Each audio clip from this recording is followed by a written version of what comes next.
दोस्तों तो आइए आलोका एजुकेशन चैनल पर आप लोगों को स्वागत है। दोस्तों आज हम लोग चर्चा करेंगे दक्षिण भारत में भक्ति आंदोलन के पर आधारित कुछ प्रश्नों के बारे में, जो कि आपके परीक्षा की दृष्टि से अति महत्वपूर्ण है। तो पहला क्वेश्चन आप लोगों के सामने दोस्तों ध्यान दीजिए। भक्ति आंदोलन का प्रारंभ किया गया था। तो भक्ति आंदोलन का प्रारंभ दोस्तों जो है अलवार संतों के द्वारा किया गया था। किसके द्वारा? दक्षिण भारत के अलवार संतों के द्वारा, जो कि वैष्णव संत माने जाते हैं। उनके माध्यम से भक्ति आंदोलन का शुरुआत किया गया था।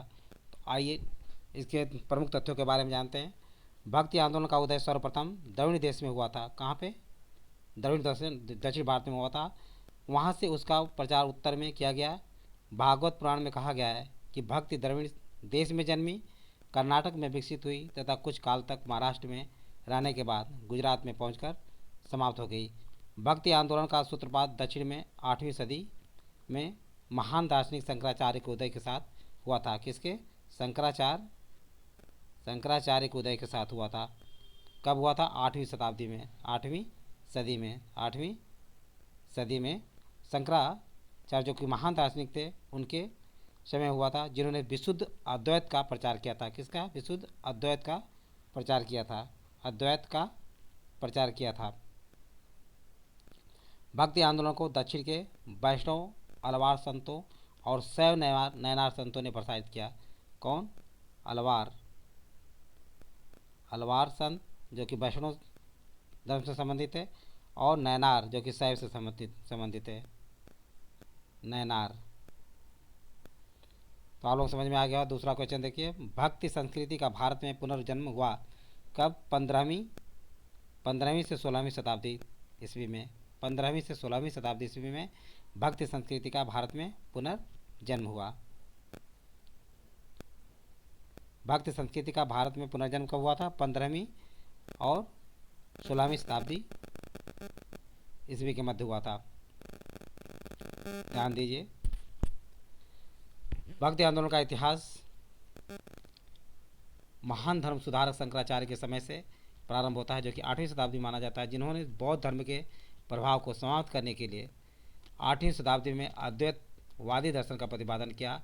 तब भक्ति आंदोलन का पुनर्जन्म 15वीं-16वीं सदी ईस्वी में हुआ, जब इसके नेतृत्व की बागडोर कबीर, नानक, तुलसी, सूर एवं मीराबाई ने संभाली। किसने? कबीर, नानक, सूर और सूर, तुलसी तथा मीराबाई ने संभाला था।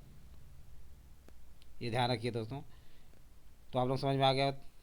नेक्स्ट क्वेश्चन देखिए। बुद्ध और मीराबाई के जीवन दर्शन में मुख्य साम्य था। तो महात्मा बुद्ध और मीराबाई के जीवन दर्शन में मुख्य साम्य था, संसार दुखपूर्ण है। क्या है? संसार दुखपूर्ण है। बुद्ध और मीराबाई के जीवन दर्शन में मुख्य साम्य था कि दोनों ने संसार को दुखपूर्ण माना। दुख बौद्ध धर्म के 4 आर्य सत्यों में प्रथम है। दुख क्या है? बौद्ध धर्म का जो 4 आर्य सत्य है दोस्तों, उसमें प्रथम है। नेक्स्ट।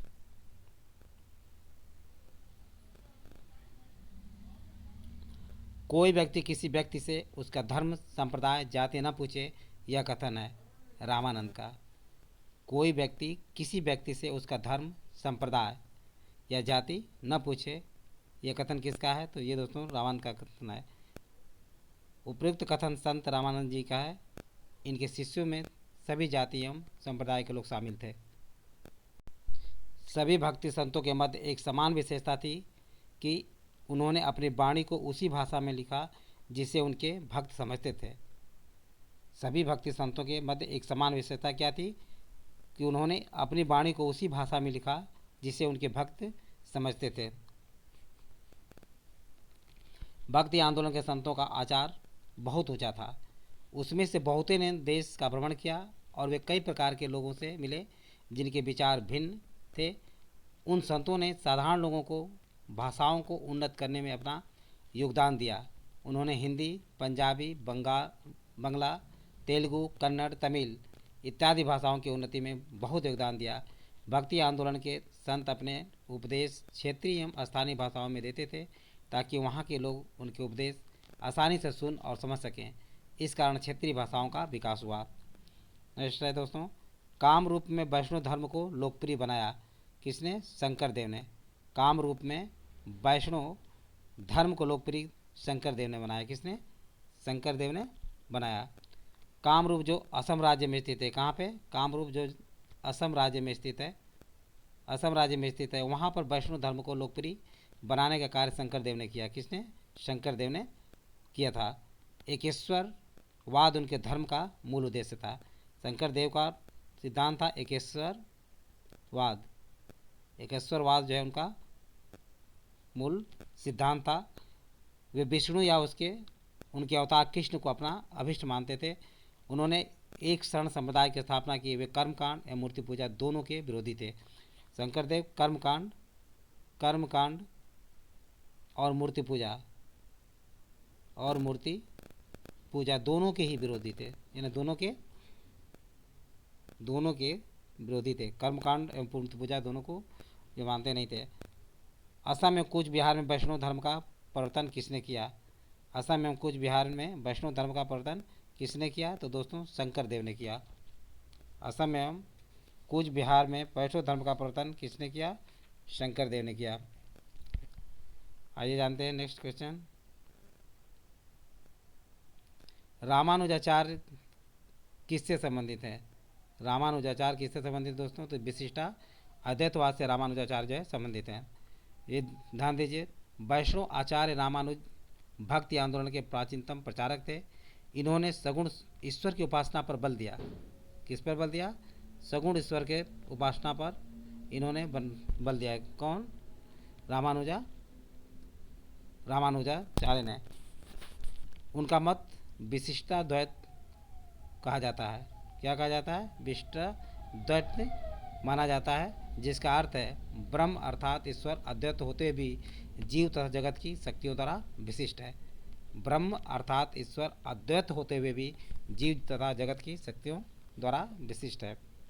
शुद्ध अद्वैतवाद का प्रतिपादन किया था। शुद्ध अद्वैतवाद का प्रतिपादन किया था किसने? वल्लभाचार्य ने। यानी शुद्धाद्वैतवाद का प्रतिपादन किसने किया था? वल्लभाचार्य ने। आइए जानते हैं। श्री वल्लभाचार्य सोमयाजी कुल के तैलंग ब्राह्मण थे। किस कुल के थे?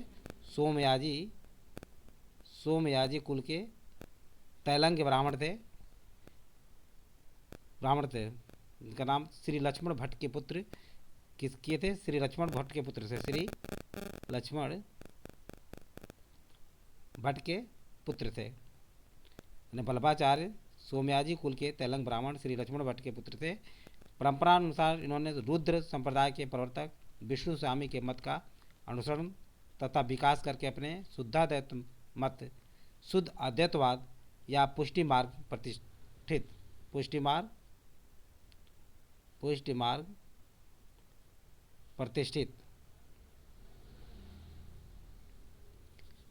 प्रतिष्ठित किया। ये अग्नि के अवतार माने जाते हैं। इनके जीवन का अधिकांश समय काशी, अरैल, प्रयाग एवं वृंदावन में व्यतीत हुआ। कहाँ पे? काशी,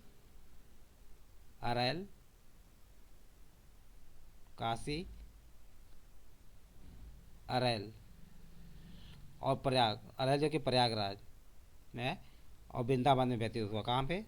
वृंदावन में व्यतीत हुआ। नेक्स्ट,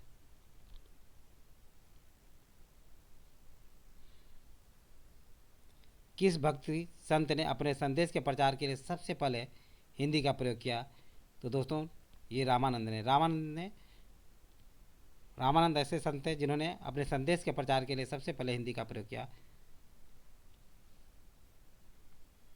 ध्यान दीजिए दोस्तों। उत्तर भारत में रामानंद भक्ति आंदोलन के प्रथम प्रवर्तक थे, जिनका जन्म 1299 ईस्वी में प्रयाग में हुआ था। कहाँ पे? प्रयाग में हुआ था। ये कान्य कुब्ज ब्राह्मण परिवार से संबंधित थे तथा प्रयाग तथा वाराणसी में उन्होंने शिक्षा प्राप्त की थी। ये सगुण ईश्वर में विश्वास करते थे। इन्होंने भक्ति को मोक्ष का एकमात्र साधन स्वीकार करते हुए राम सीता की उपासना का आदर्श समाज के सामने इन्होंने रखा। इन्होंने सर्वप्रथम अपने संदेश का प्रचार हिंदी भाषा में किया। कबीर शिष्य थे। कबीर दोस्तों जो है, कबीर किसके शिष्य थे? रामानंद के शिष्य थे। कबीर रामानंद के शिष्य थे। कबीर रामानंद के 12 शिष्यों में थे। रामानंद के कितने? 12 शिष्यों में से एक थे। 12 शिष्यों में से एक थे। लोक परंपरा के अनुसार उनका जन्म किसी विधवा ब्राह्मणी के गर्भ से वाराणसी के समीप हुआ था तथा पालन पोषण एक जुलाहा दंपति नीरू और नीमा ने किया था। नीरू और नीमा ने किया था किसका? कबीरदास का पालन पोषण किया था। और इनका ये माना जाता है कि इनका जन्म जो हिंदू परिवार में हुआ था। गांधी जी मध्यकालीन भारत के किस संत का जन्म प्रयागराज में हुआ था? तो रामानंद का जन्म दोस्तों जो है प्रयाग में हुआ था। रामानंद का जन्म प्रयाग इलाहाबाद में हुआ था। रामानंद उत्तर भारत के पहले महान भक्त संत थे। रामानंद ने दक्षिण और उत्तर भारत के भक्ति आंदोलन के बीच सेतु का काम किया, ब्रिज का काम किया। रैदास का जन्म वाराणसी में, तुलसीदास का जन्म चित्रकूट में तथा कुंभन दास का जन्म वज्रभूमि मथुरा के आसपास हुआ था। रैदास का जन्म भी वाराणसी में ही हुआ था और तुलसीदास का जन्म चित्रकूट में हुआ था। नेक्स्ट, बीजक का रचिता कौन है? तो बीजक का रचिता दोस्तों जो है कबीरदास, रामानंद के शिष्य कबीरदास जो निर्गुण भक्ति धारा के प्रवर्तक इन्होंने किया था। मलुकदास एक संत कवि थे। मलुकदास संत कवि थे। ये कड़ा के रहने वाले थे जो कि वर्तमान प्रयाग में।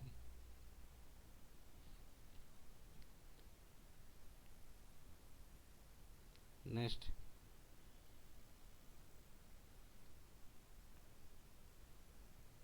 संत घासीदास के पिताजी का क्या नाम था? संत घासीदास के पिताजी का क्या नाम था? तो महंगू। क्या नाम था? संत घासीदास के पिताजी का नाम महंगू था। ध्यान दीजिए दोस्तों, गुरु घासीदास का जन्म दिसंबर 1756 ईस्वी में रायपुर जिले के, कहाँ पे? रायपुर जिले के गिरोधपुरी गांव में हुआ था। उनके पिता महंगूदास और माता अमरावतीन बाई थी। कौन थी? माता अमरावतीन बाई थी। अमरावतीन बाई थी।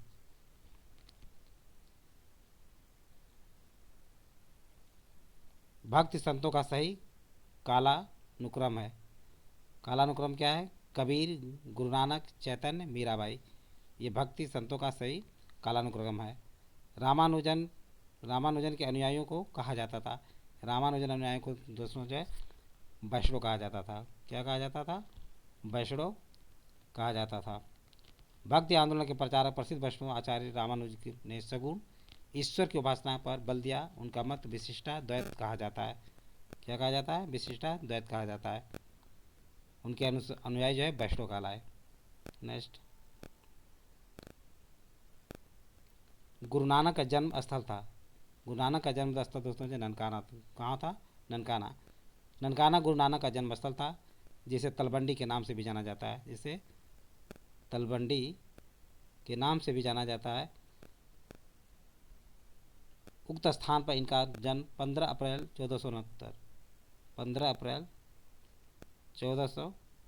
1469 ईस्वी को हुआ था। ये पश्चिम पंजाब पाकिस्तान के शेखपुरा जिले में स्थित है। गुरु नानक की मृत्यु 1539 ईस्वी में हुई थी। कब?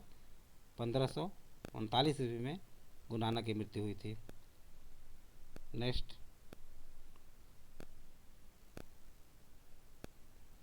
किसके शासनकाल में गुरु नानक देव ने सिख धर्म की स्थापना की? तो दोस्तों सिकंदर लोदी के शासनकाल में गुरु नानक देव ने सिख धर्म की स्थापना की।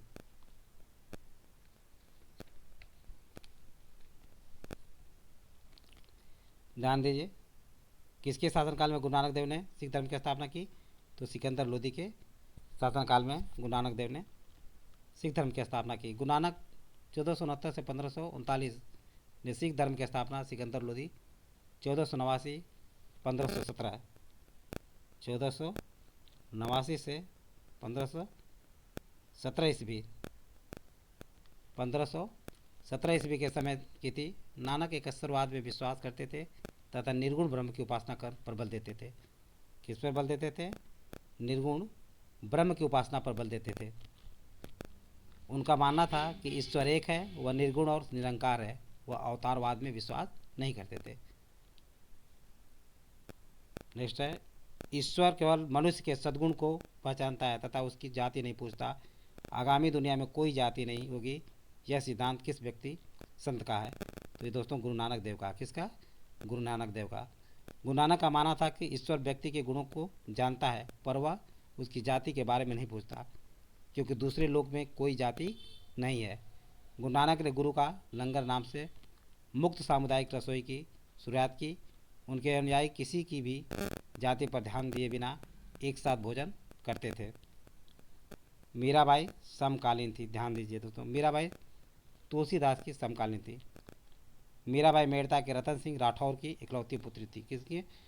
रतन सिंह राठौर की इकलौती पुत्री थी। मीराबाई रतन मेड़ता के रतन सिंह राठौर की इकलौती पुत्री थी। इनका जन्म 1498 ईस्वी में मेड़ता के कुदकी नामक ग्राम में, कहाँ पे? कुदकी, मेड़ता के कुदकी नामक ग्राम में हुआ था। इनका विवाह उदयपुर के प्रसिद्ध शासक राणा सांगा के ज्येष्ठ पुत्र, किसके? राणा सांगा के ज्येष्ठ पुत्र युवराज भोजराज से हुआ था। किससे? भोजराज से हुआ था। युवराज भोजराज से हुआ था। किंतु विवाह के कुछ ही वर्षों पश्चात राजकुमार भोजराज का परलोकवास हो गया दोस्तों। पति की मृत्यु के बाद उन्होंने अपना समचा जीवन कृष्ण की भक्ति में अर्पित कर दिया। ये महाकवि तुलसीदास की समकालीन थी तथा उनसे पत्र व्यवहार भी किया करती थी। इन्हें चैतन्य महाप्रभु के समकालीन में माना जाता है, लेकिन तुलसीदास, चैतन्य महाप्रभु, गुरु नानक, रामकृष्ण परमहंस ऐसे विकल्प आते हैं तो तुलसीदास को ही प्रधानता दी जाती है। तो इस तरह से मेरे ख्याल से आप लोगों को समझ में आ गया होगा। यदि वीडियो अच्छा लगा हो तो इसे सब्सक्राइब, लाइक और से करें तो अपने सगे संबंधी दोस्तों को शेयर करना न भूलें। थैंक यू दोस्त, नेक्स्ट वीडियो में मिलेंगे।